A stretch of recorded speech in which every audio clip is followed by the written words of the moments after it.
Essai Investissements éthiques, investir dans les personnes. L'argent n'est jamais simplement de l'argent. Il travaille. Toujours. La seule question est, pourquoi ou pour qui? Chaque investissement soutient certaines structures dans ce monde, que nous le voulions consciemment ou non. Il peut favoriser la destruction de l'environnement ou sa protection. Il peut permettre l'exploitation ou renforcer la dignité et l'autonomie. Chaque billet de banque est un bulletin de vote et a du pouvoir. Je choisis ce que je veux soutenir. C'est pourquoi les investissements éthiques ne posent pas en premier lieu la question « Quel rendement vais-je obtenir ?» mais une question beaucoup plus fondamentale. Quel est l'impact de mon argent dans le monde, et cela correspond-il à mes valeurs? La microfinance est un domaine particulièrement intéressant des investissements éthiques. En effet, pour de nombreuses personnes dans le monde, l'accès aux banques classiques est tout simplement impossible. Pas de compte, pas de garantie, pas de solvabilité, et donc peu de chances de se construire une existence. C'est là qu'interviennent les microcrédits. Il s'agit de petits montants, souvent seulement quelques centaines d'euros. Mais ils suffisent pour ouvrir un stand sur le marché, acheter des semences, acquérir des outils ou mettre en place un petit service. Ce qui est étonnant, c'est que les taux de remboursement dépassent souvent 95%. On a déjà acquis beaucoup d'expérience dans ce domaine. Non pas parce que les gens y sont contraints, mais parce que ces crédits ne sont pas des aumônes. Ils constituent une aide à l'autonomie. Ils génèrent des revenus, de l'indépendance et de la dignité. La Grameen Bank au Bangladesh est un pionnier internationalement reconnu de cette idée.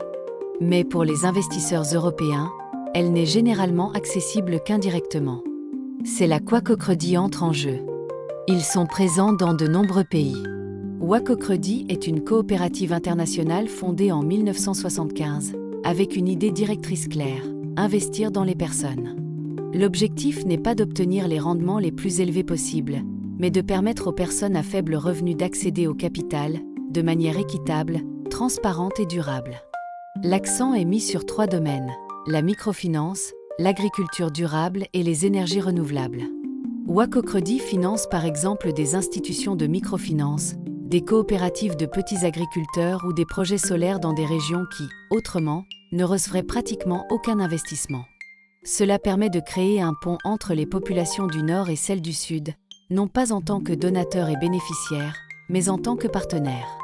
L'idée que mon argent permette à une start-up de voir le jour et à des personnes de vivre de leur travail, puis, après un certain temps, de passer le relais à une autre start-up, me procure une joie immense. En tant qu'investisseur chez Wacocredit, vous ne devenez pas client d'une banque, mais membre d'une coopérative. L'argent investi est réparti simultanément entre de nombreux projets et pays différents. Le conseil et le suivi des projets font partie du service. Les prêts sont souvent à long terme et ciblent délibérément des domaines dans lesquels les banques classiques n'investiraient pas. Cela fait de cette forme d'investissement quelque chose de différent d'un livret d'épargne ou d'un compte courant. C'est un capital investi avec patience et avec sens. Dans le même temps, l'honnêteté est importante. Wacocredit ne promet pas de rendements élevés.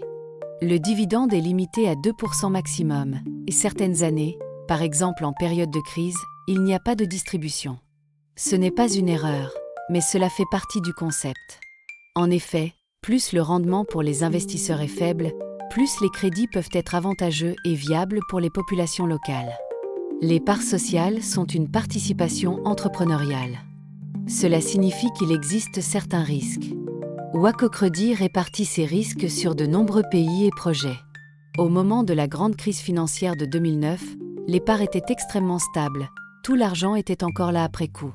Il existe également d'autres placements financiers éthiques, voire annexes. Et c'est finalement là tout l'enjeu. Il n'existe pas de placement financier qui combine parfaitement tous les aspects. Chacun décide lui-même du niveau de sécurité dont il a besoin, du rendement qu'il attend et de l'importance qu'il accorde à l'impact de son argent. Pour moi, une question est centrale. Mon argent doit-il faire partie d'un système qui divise, exploite et détruit? Ou faire partie d'une famille humaine qui assume ses responsabilités envers les personnes, les communautés et la terre? C'est peut-être la question la plus importante. Non seulement ce que mon argent fait pour moi, mais aussi ce que mon argent fait au monde.